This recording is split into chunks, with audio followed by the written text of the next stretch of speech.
So now the first one, Mike, I think we should start with, you must develop, and this is for entrepreneurs, that you must develop the ability to see the needs and wants of others. The needs and wants of others, the ability to see the needs and want of others is one of the best, one of the most and the top things in my mind. Because in my startups, even though we have been so successful in our businesses and in our corporate career, but when I launched my first 2 startups, I failed miserably only because I did not understand the needs and wants, and I did not understand it. So I will share my journey a little bit, but would you like to say something more about that? Sure. People don't buy products. People do not buy services. What they buy is solutions and results. So a lot of companies I work with, they keep saying, we do this and we do that and we do. And whenever I look at that, the first thought that comes in my mind is, so what? What does that mean to me, the customer? What does that mean to me, the client? It means nothing at all. Nobody cares about you. Sorry. Nobody gives a toss. In the real world, nobody cares. WIIFM, what's in it for me? Everybody cares about themselves. So what you need to look at is, what problem do you solve? Who has that problem? And how are you going to solve it for them? Awesome. I understand. I think you were talking about understanding the pain points and demographics and psychographics also, right? That's what you're saying, apart from understanding their needs. Yeah, once you've understood, okay, this is the problem I solved, then you've got to look deeper and say, okay, who has this problem? So then you look at what's called demographics. Demo is like location, but it's also age, background, job, position, income, married, single, kids, all sorts of stuff. And you look at psychographics. Psychographics is, what have they spent money on before? What are their hobbies? What are their likes? What are their dislikes?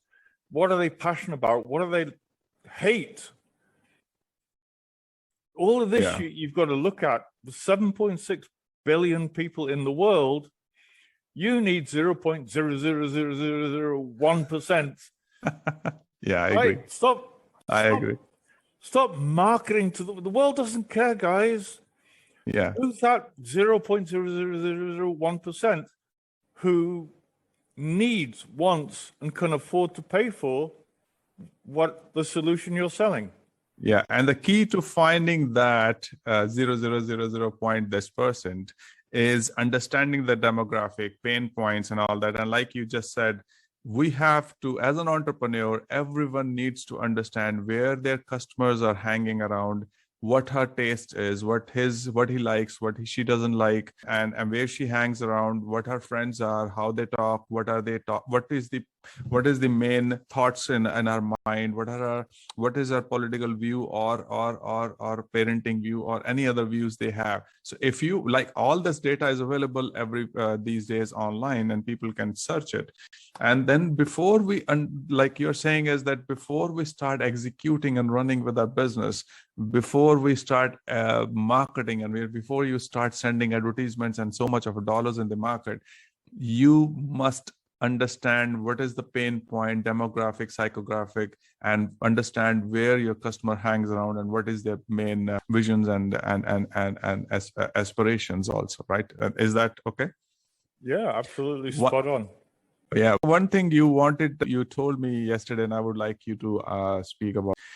What about the pain point? I think you rightly said a couple of days back that pain is 2.5 times more motivational than pleasure. And is that something, would you like to say something about for the entrepreneurs when they're thinking about their customers? Sure. People do things for one or two reasons only.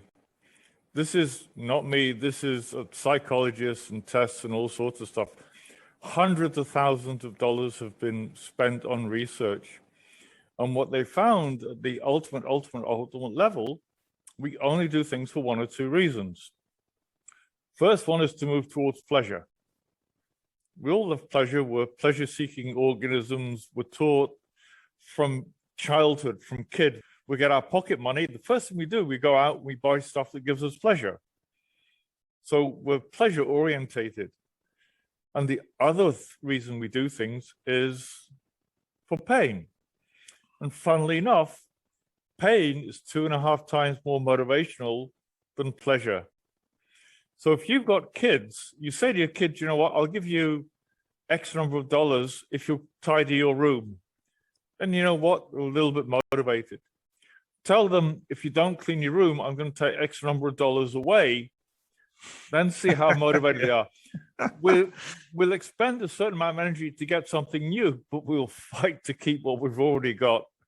Yeah, I think it's a fantastic, and it applies to me, Mike. I must confess that before, the reason why I could not invest initially in a stock market, another thing was I was more worried about the pain of losing the money than thinking of getting more money. I think you're spot on that. And thank you very much. I think the first session, and we will talk about other things in the next session. And thank you very much for your time. And it's great always chatting with you. And you. Thanks, Sandeep.